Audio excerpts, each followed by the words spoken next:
Spoiler alert! This video contains information which you will only find out at the end of The Mandalorian Season 2.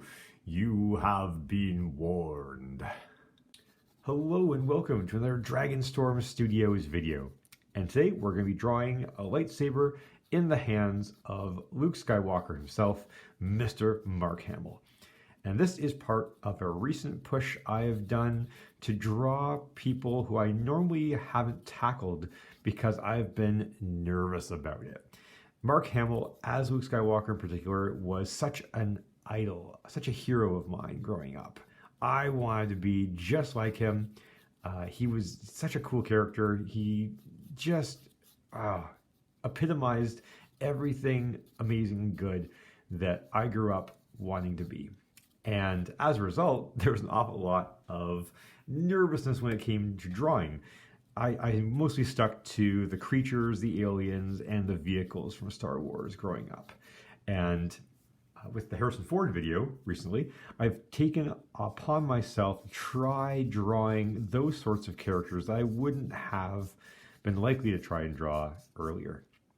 And so for the lightsaber, what I've done is I've drawn the basic shape of it. I've shaded in lightly the edges, and now I'm just taking the blending stomp to the sides.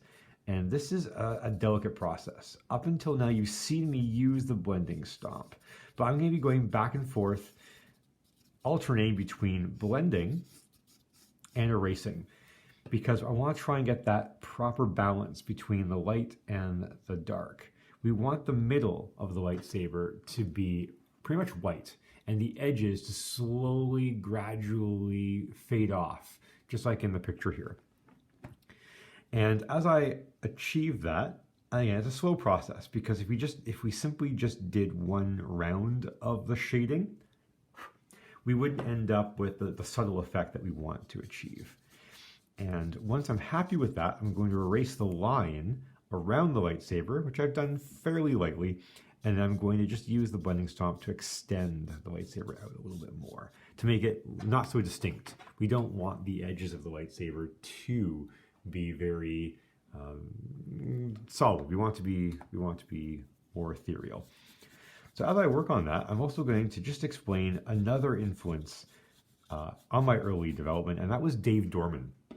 Dave Dorman is an artist who has done a lot of covers, in particular from the Dark Horse comic books. And he just did such an amazing job of drawing the Star Wars characters, in particular Boba Fett, who is, of course, my favorite. And he, growing up for me, was a huge influence in trying to get good at portraiture. And I was very, very happy when I started to get to the point where I was not at Dave Dorman's level, but getting close enough to be able to make the characters recognizable, to make them. All right, so in adding the background, what I've done is I've given some distinction to the edges of the lightsaber. It just allows that glow to more naturally progress through the image. And the image itself, the background, is being brought to the foreground with that effect there. I forgot to mention earlier that we've got Grogu here in the scene as well, who of course is the alien formerly known as Baby Yoda. And I hope this isn't a spoiler for any of you who have any intention of watching The Mandalorian Season 2. Warning, I'm saying the spoiler now. You can mute it if you want to. At the end of Season 2, Luke Skywalker comes in and rescues Grogu, and it is such a touching, beautiful scene. It was so well done, and it got me thinking about Return of the Jedi again, and how much I love that movie. And I went and just watched it the other day, which helped me decide to do this particular drawing. So I hope you enjoyed the video. Hope that maybe brought some joy to you as well. Please feel free to share it if you think it would bring joy to others. Feel free to subscribe to the channel if you want to see more of this content, and have yourselves a fantastic day. Bye-bye, everyone.